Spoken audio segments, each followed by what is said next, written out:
causes and events leading up to our entry into the war. Well, what are the causes? Why are we Americans on the march? Is it because of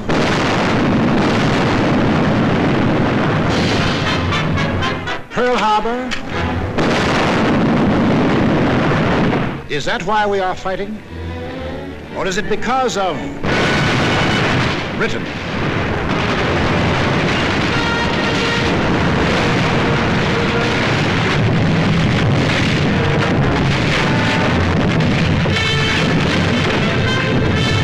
France.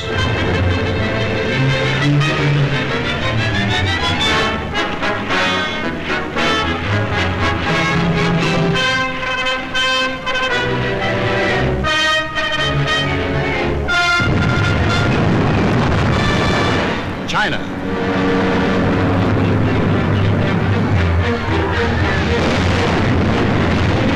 Czechoslovakia.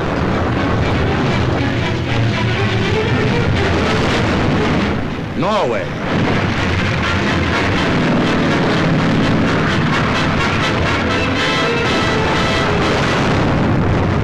Poland.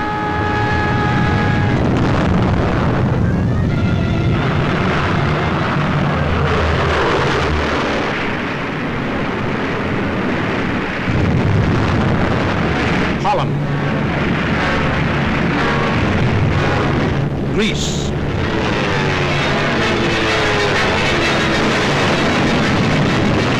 Belgium,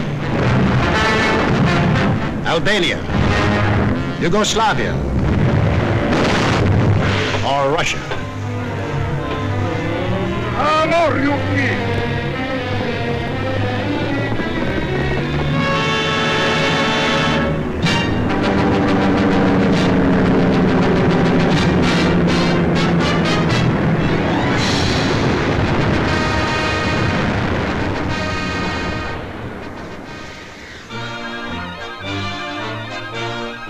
Just what was it made us change our way of living overnight?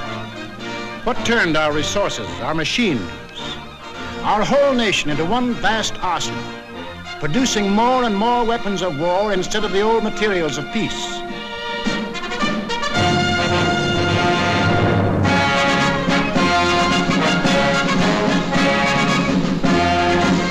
What put us into uniform, ready to engage the enemy on every continent and every ocean?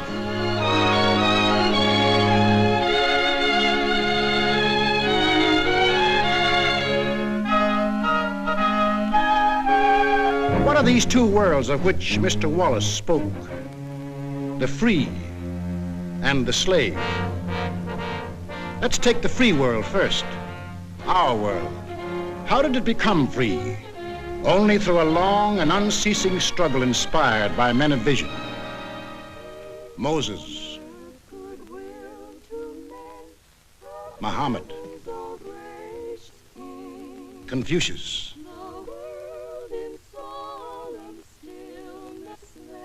Christ. All believed that in the sight of God, all men were created equal. And from that there developed a spirit among men and nations, which is best expressed in our own Declaration of Freedom. We hold these truths to be self-evident, that all men are created equal. It is the cornerstone upon which our nation was built, and the ideal of all the great liberators. Washington, Jefferson, Garibaldi, Lafayette, Kosciuszko, Bolivar, Lincoln. Lighthouses lighting up a dark and foggy world. That government of the people, by the people, for the people, shall not perish from the earth. Fighting, living, dying. For what? For freedom, that for which men have fought since time began, to be free.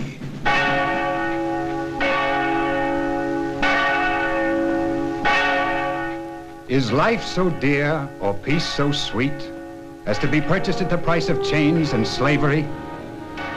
Forbid it, Almighty God. I know not what course others may take, but as for me, Give me liberty, or give me death. But what of this other world? Here, men insisted that progress lay in killing freedom. Here, they were putting out the lighthouses, one by one. Here, the march of history was reversing itself. In Italy, it began when an ambitious rabble-rouser set his followers marching on Rome. The country, like every other country after the last war, was torn by political unrest, hard times, unemployment. Two courses were available to the Italian people. They could solve their problems in a free, democratic way, or they could let someone else do the solving for them. They made the tragic mistake of choosing the second course. They put their trust and faith in this one man. They believed he represented them. Actually, he planned to betray them for the selfish interests of himself and the group back of him, just as he had earlier betrayed those who first supported him. In Germany, another and even more forceful demagogue set his followers marching from the Munich beer halls. He too had the sinister opportunity to take advantage of post-war chaos.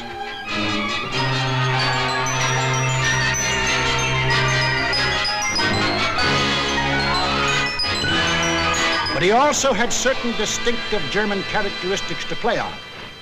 To start with, the Germans have an inborn national love of regimentation and harsh discipline. He could give them that.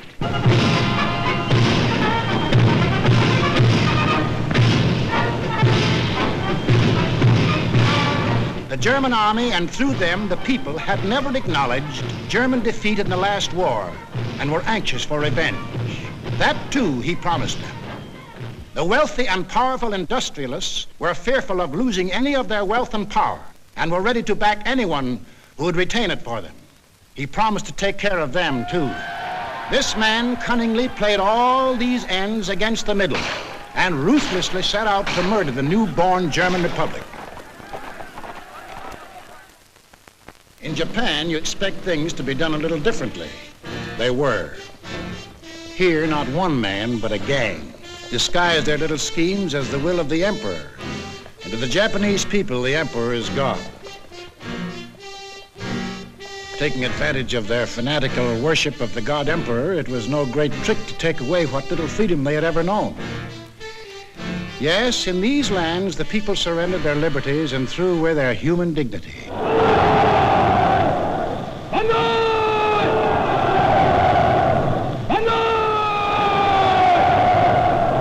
They gave up their rights as individual human beings.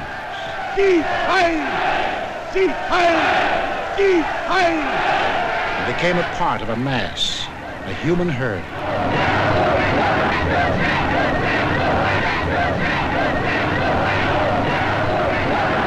Although these countries were far apart and different in custom and in language, the same poison made them much alike. Each got a new uniform. In Italy, the new bosses wore black shirts. In Germany, the shirts were brown. In Japan, they hid behind the uniform of the army. But really, they belonged to a sinister, secret society. Their symbol was a black dragon. The other fellows had to have a symbol too. Germany, a swastika. In Italy, the old Roman symbol of the Fascists. In Germany, they called the new order National Socialism, or Nazism. In Italy, they had a shorter word, Fascism. In Japan, they had lots of names for it. The new era of enlightenment, the new order in Asia, the co-prosperity sphere. But no matter how you slice it, it was just plain old-fashioned militaristic imperialism. The Japs would get the prosperity, and the others would get the coal. They say trouble always comes in threes. Take a good close look at this trio. Remember these faces. Remember them well. If you ever meet them, don't hesitate. Eine wahrhaftige Weltanschauungspartei sein. Und zweitens, Sie wollten, Herr... Stop thinking and follow me, cried Hitler. I will make you masters of the world. And the people answered, Heil!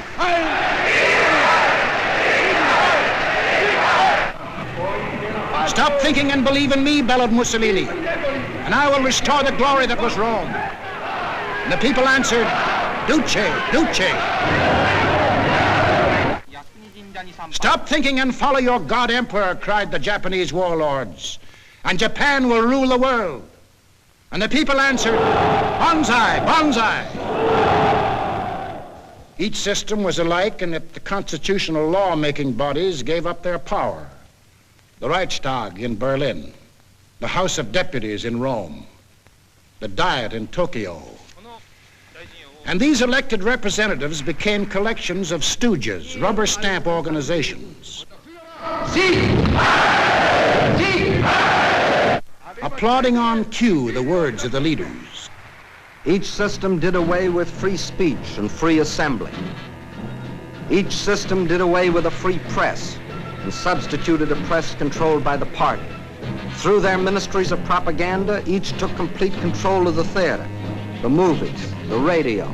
Every cultural activity and every channel of information was controlled by the most important members of the party. Each did away with free courts and trial by jury and substituted courts and judges run by the party. Each abolished labor unions and the rights of bargaining for wages.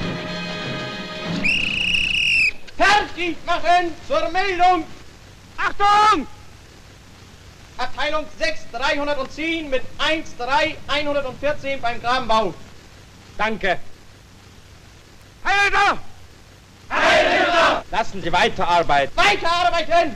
And under the pretext of patriotism established a system of forced labor. Each enforced its decrees by an army of secret police who held the power of life and death over every individual.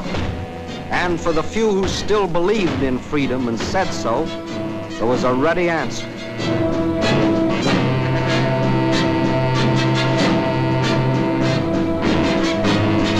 Con una mazza si può imporre silenzio ai più grandi intelletti del mondo. The greatest intellect in the world can be silenced with this. That is an exact translation of the words these black shirts cheer so lustily. Sage nur so viel, wenn ich das Wort Kultur höre, dann greife ich schon nach meinem Revolver. Whenever I hear anyone mention the word culture, the first thing I do is reach for my gun. Yes, they had the answer. The blackjack and the gun.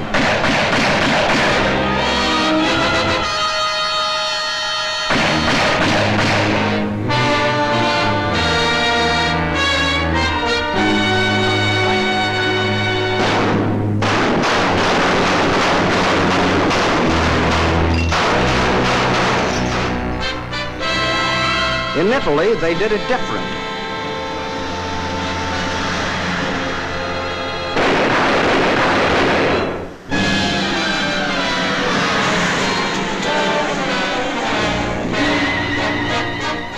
While in Japan,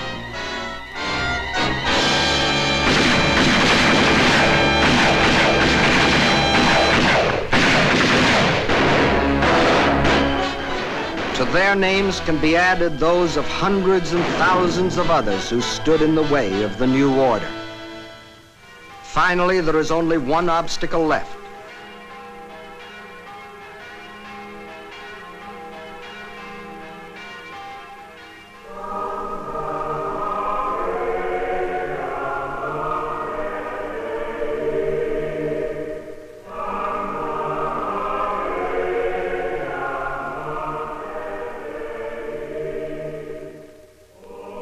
The word of God and the word of Führers cannot be reconciled. Then God must go.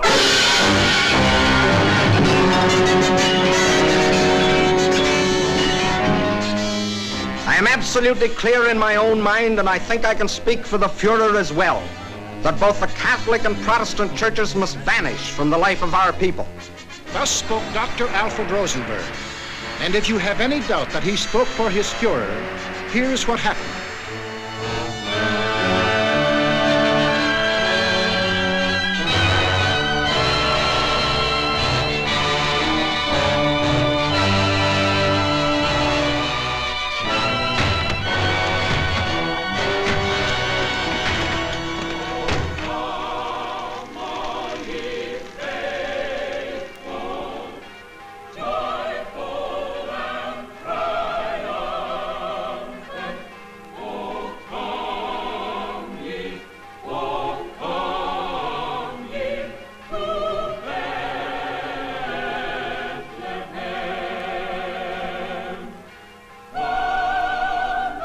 thousands of other men of God, Protestant, Catholic, Jewish, were persecuted, arrested, confined in concentration camps.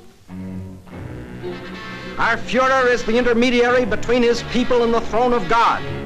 Everything the Führer utters is religion in the highest sense. It is only on one or two exceptional points that Christ and Hitler stand comparison. For Hitler is far too big a man to be compared with one so petty. Every day in all German classrooms, Adolf Hitler ist unser Retter, unser Held, der edelste Führer auf der ganzen Welt. Für Hitler leben wir und wir sterben gerne wir. Für den Führer bis zum Tod, denn er ist unser Gott. yes, take children from the faith of their fathers and teach them the state is the only church, and the head of the state is the voice of God.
was the way of life, or better, the way of death, in that other world.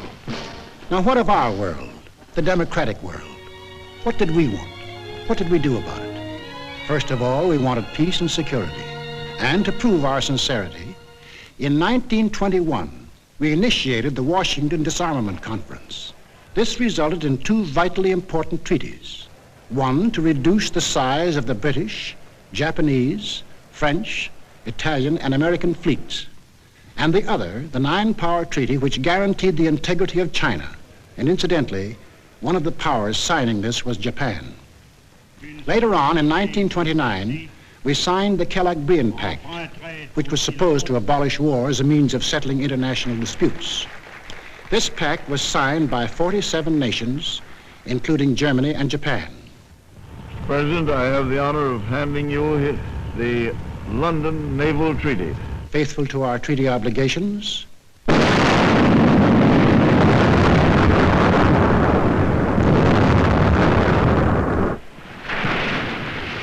we scrapped more than 60% of our naval tonnage, and our army was reduced to a standing force of 136,000 men, smaller than that maintained by the little state of Romania. We let our hopes for peace become so strong that they grew into a determination not to fight unless directly attacked. We let ourselves be influenced by those who said that we could find security through isolation. The confusion in our way of thinking is apparent in the slice of public opinion as it appeared in Pathé News in 1939.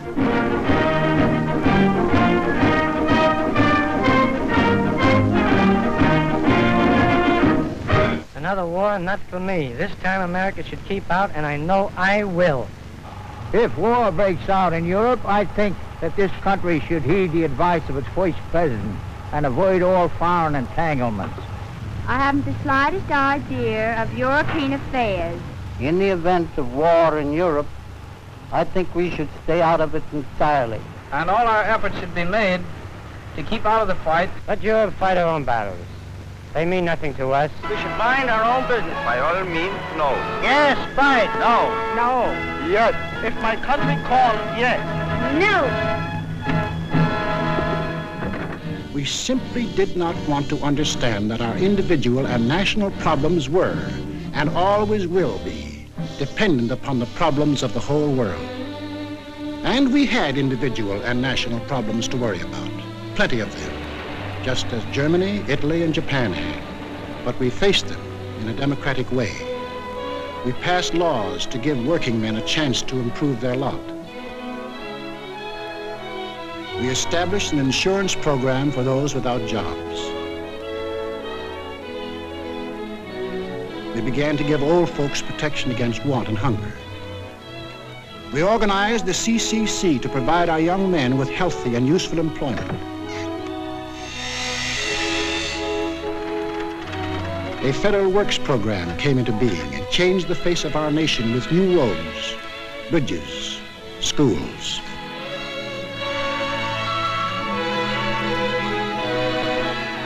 We built great new dams which brought the miracle of electricity to millions of our people. These were some of our accomplishments, but there were others not so creditable. We turned our backs on the League of Nations. We passed the Tariff Act to set a higher wall of isolation around us. We encouraged lawlessness with the farce of prohibition. But in spite of these mistakes, we never had a thought of losing our free institutions.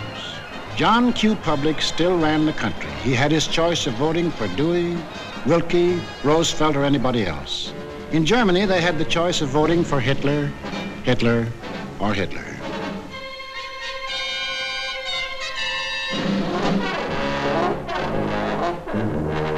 Over here, John Q. still read what he pleased. And although he heard of books being burned in other countries, he would have laughed if anyone had told him his books would ever be burned.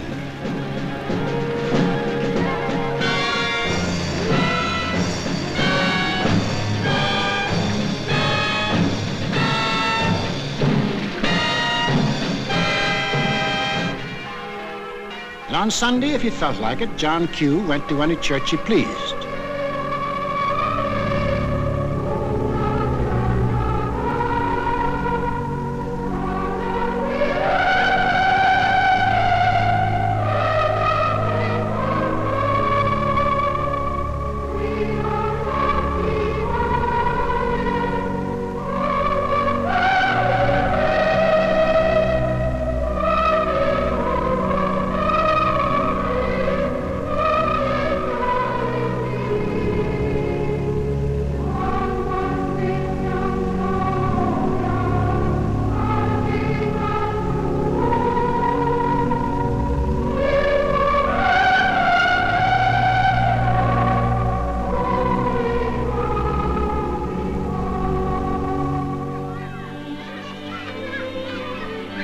most of all, he got a kick out of seeing his kids grow up.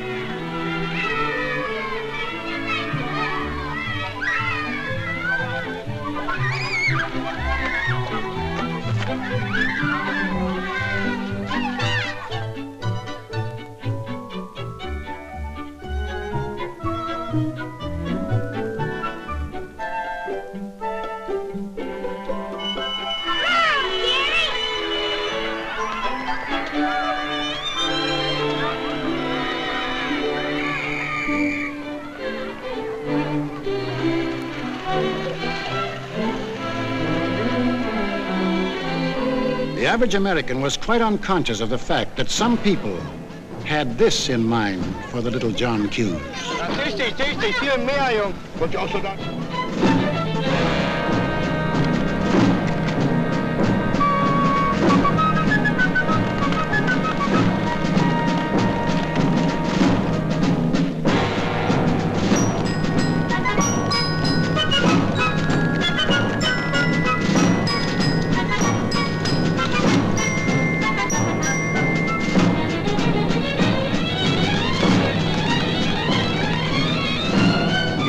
While their children were being trained to kill, John Q's kids were giving their pennies to help them have life.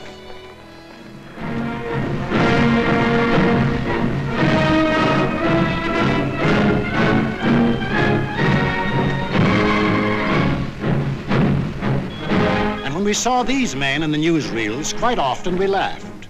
To us, they looked like characters in a musical comedy.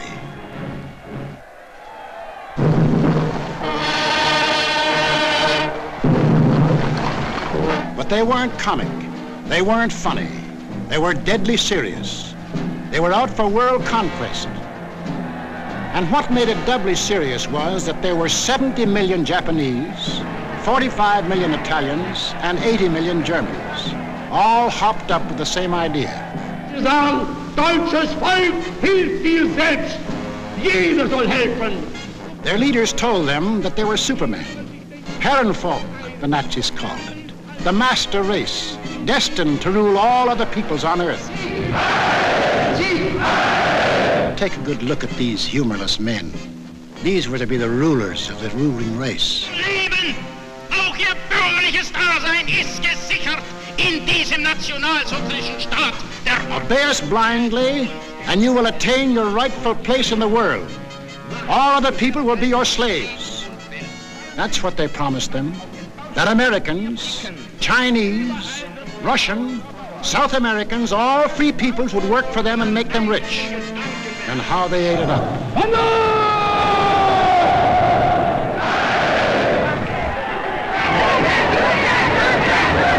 We shall restore the glory that was Rome. Today we rule Germany. Tomorrow the world. The Pacific is ours. It was inevitable that these countries should gang up on us. The little fellow is our pal, Kurosu, who smiled his way into our hearts in December 1941. Here he and his friends are busy carving up the world in advance, staking out their claims. Take a good look at these claims. Here was the Italy that Mussolini took over in 1922.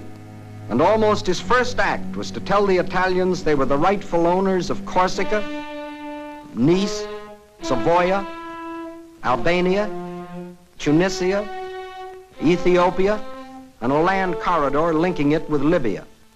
Later on, he had an even bigger dream. The old Roman Empire as it existed nearly 2,000 years ago, to dominate all the lands adjoining the Mediterranean. Mare Nostrum. Our sea, they called it, just as the ancient Romans did. As for the Japanese, they had some ambitions too. By 1920, they had grabbed off Formosa, Korea, and the southern half of the island of Sakhalin. Then Baron Gishi Tanaka, the prime minister, carefully set down Japanese aims in a document called the Tanaka Memorial. It was presented to the emperor July 25th, 1927.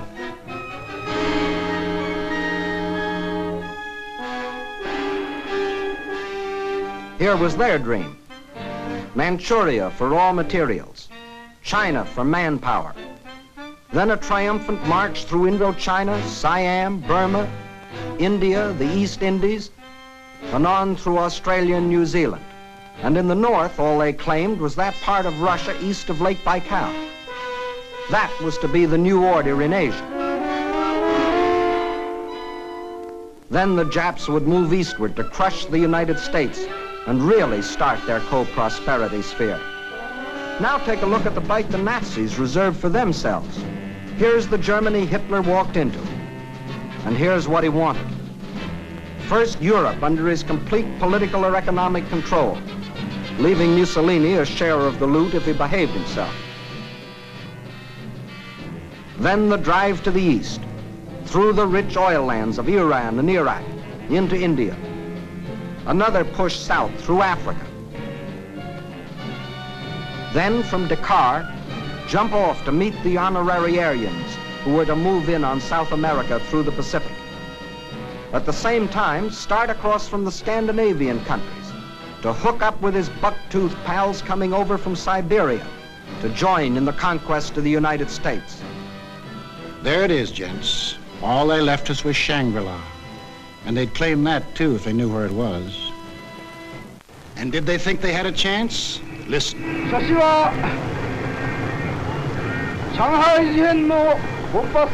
When war comes between Japan and the United States, I shall not be content merely to occupy Guam, the Philippines, Hawaii, and San Francisco. I look forward to dictating the peace to the United States in the White House at Washington. Yamamoto wrote those words on January of 1941. Yes, the conquering Jap army down Pennsylvania Avenue. That was the final goal. You will see what they did to the men and women of Nanking, Hong Kong, and Manila. Imagine the field day they'd enjoy if they'd marched through the streets of Washington. But before striking, a preliminary step was necessary. From Berlin, from Rome, from Tokyo, the campaign started. Propaganda to confuse, divide, soften up their intended victims. Put them on the defensive. Scream you're abused. Shout you're oppressed. The world's wrong. You're right. If you shriek it loud enough and often enough, they'll believe you. Above all, use their free press and their free speech to destroy them. Lebensraum, ja, Lebensraum, meine Volksgenossen. Lebensraum, they demanded. Living room. Our lands are overcrowded. But at the same time, they gave prizes to mothers who bore the most sons.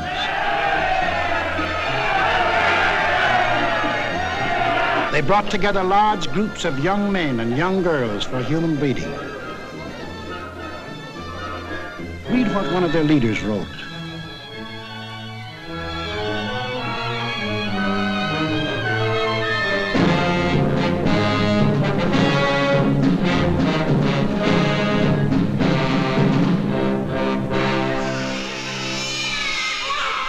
Of course, the children from this assembly line belong to the state to be scientifically trained for conquest.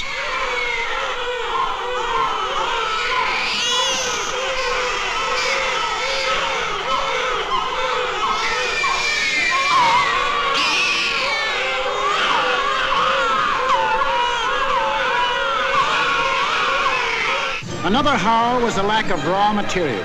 They claimed they were the have-nots and we were the haves.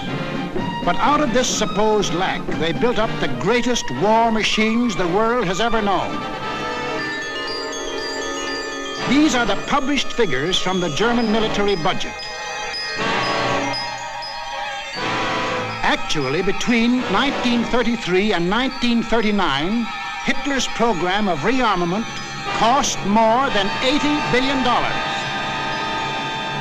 The Nazis alone assembled a striking force of 30 panzer divisions, 70 motorized divisions, 140 infantry divisions, plus the Luftwaffe, the world's largest air force.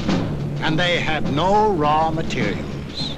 Think of the bread, the automobiles, the good things of life that the German, Italian, Japanese leaders might have given their people if they had spent this money for peace instead of war. You know what billions we are now spending to match their military force? No. No, these arguments were all smokescreens. When war came, the democracies proved to be the have-nots, and our enemies the haves. And when war came, where did it come?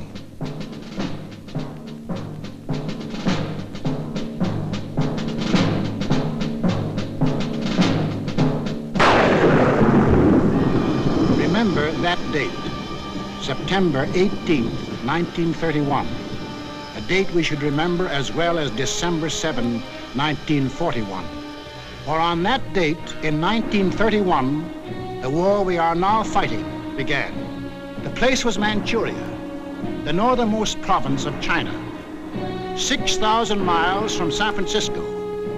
Manchuria, the first objective in the Tanaka Plan. By September 18th, the Japanese, who by treaty patrolled the southern Manchurian Railway, had secretly and illegally increased their garrisons. On the Korean-Manchurian border, an entire Japanese army was assembled, conveniently equipped for a winter campaign. All they needed was an excuse. They made their own. At 10:30 that night, just after the Mukden Express had passed by, a section of track was dynamited, causing damage to one rail and two fish plates. Japan's honor had been violated. Within half an hour, the Japanese railroad garrison launched a coordinated attack on the barracks of the sleeping Chinese army at Mukden. The slaughter was appalling. By midnight, the conveniently placed Japanese army poured across the Korean border, and the first open act of aggression, the invasion of Manchuria, was on. In 4 days, they had occupied the whole of southern Manchuria, and shortly after, the whole country. Manchuria became Manchukuo, a puppet state with an obedient stooge on the throne, Henry Puyi, a weakling whom the Japanese had prepared for the job with 7 years of women and song. In Washington, Henry L. Stimson, then Secretary of State, now Secretary of War, sent out a blistering denunciation of the attack. The League of Nations sent a committee of 5, headed by Lord Lytton and including our own General Frank McCoy, to Manchuria to investigate. In October of 1932, the committee issued its report. We found that the Japanese occupation of this large part of China was not justified on the ground of self-defense, and that the new state which had been set up was a Japanese protectorate rather than a genuine case of Manchurian self-determination. Shortly after, the League condemned Japan as an aggressor nation. À son Excellence, Monsieur Matsuoka, délégué du Japon. I call on His Excellency, Monsieur Matsuoka, delegate of Japan.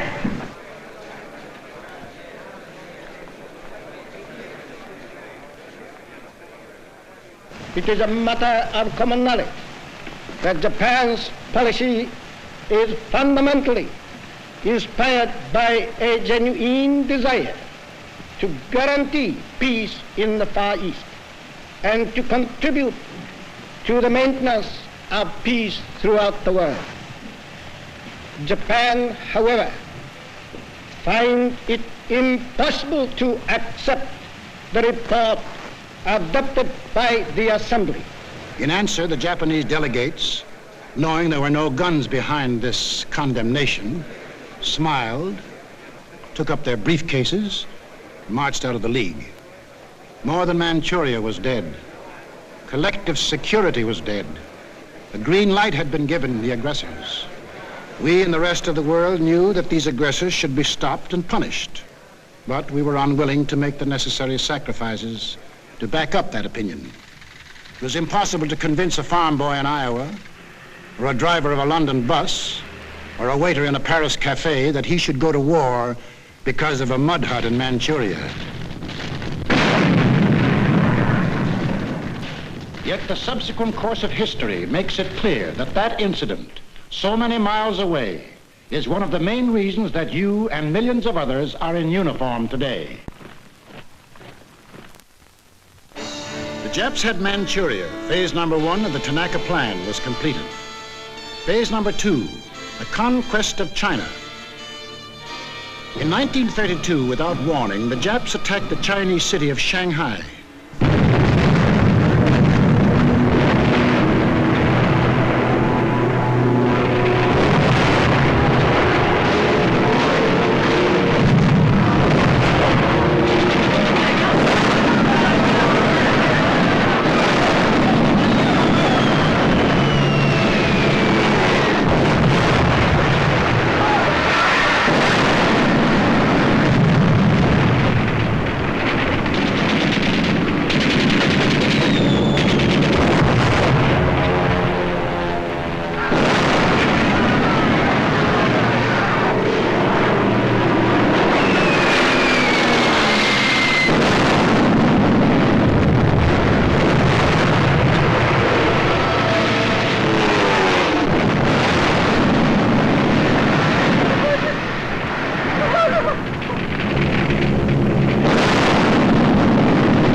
Here they met such stubborn resistance that they had to pour more than 75,000 troops into the local battle before capturing the city. This resistance made them decide to shift their campaign to the north, and in 1933 they added the province of Yehol to Manchuria. Yes, the Japs launched the second phase of the Tanaka Plan, but they had yet to finish it. A united nation stands against them. Under the inspired leadership of General Chiang Kai-shek, the Chinese people fought and still fight on. Meantime, what of Japan's partners? What helpless people were they planning to bomb, slaughter, drive into slavery? Hitler was not yet ready, but Mussolini was. Mussolini had to be. His people were growing restless. Fascism hadn't produced the heaven on earth that he had promised them. So he pulled the old trick of launching a foreign war to divert attention from troubles at home. So Mussolini beat his chest like Tarzan and looked around for a worthy foe. He found one, Ethiopia. A good country for the beginning of a glorious empire. Its army had no machine guns. Its army had no tanks. Its army did have an air force, exactly one old airplane. One airplane against a nation which had developed the new theory of total air war, of the blitz which would wipe out cities, destroy civilians, men, woman, and child. In October of 1935, following the Japanese example, an incident was provoked at the little settlement of Wal near the border of Ethiopia and Italian Somaliland. Italy's honor had been violated. Refusing any arbitration, Mussolini moved the whole might of his army through the Suez Canal to overrun the undefended country. Ethiopia's emperor, Haile Selassie, appeared before the League of Nations.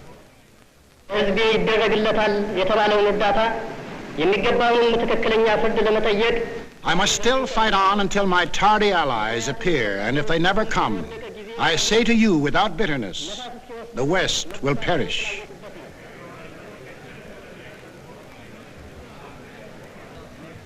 Members of the League half-heartedly stopped trading with Italy, but refused the only thing that will stop any aggressor: force.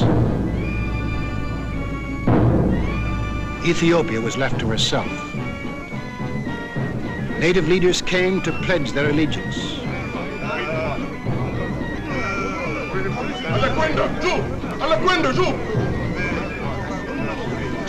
Kitchen! Wagamate! Wagamate! Wagamate! Wagamate! The people of Ethiopia, with their spears and bare hands, faced the guns and the tanks of the invaders, fighting desperately and gallantly to save their country from conquest.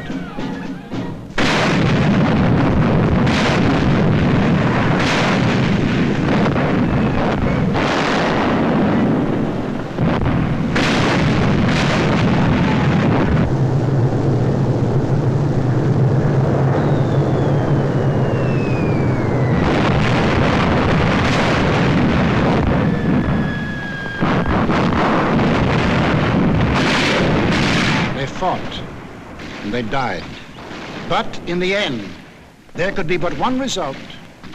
Might triumphed. Italy conquered Ethiopia.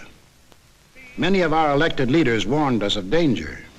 Without a declaration of war and without warning or justification of any kind, civilians, including vast numbers of women and children, are being ruthlessly murdered with bombs from the air.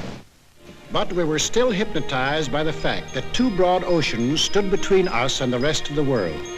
We didn't realize that the time when months were needed to span these oceans was ended, that the steamship had cut these months to days, and that now the whole Earth's surface could be covered in the space of hours.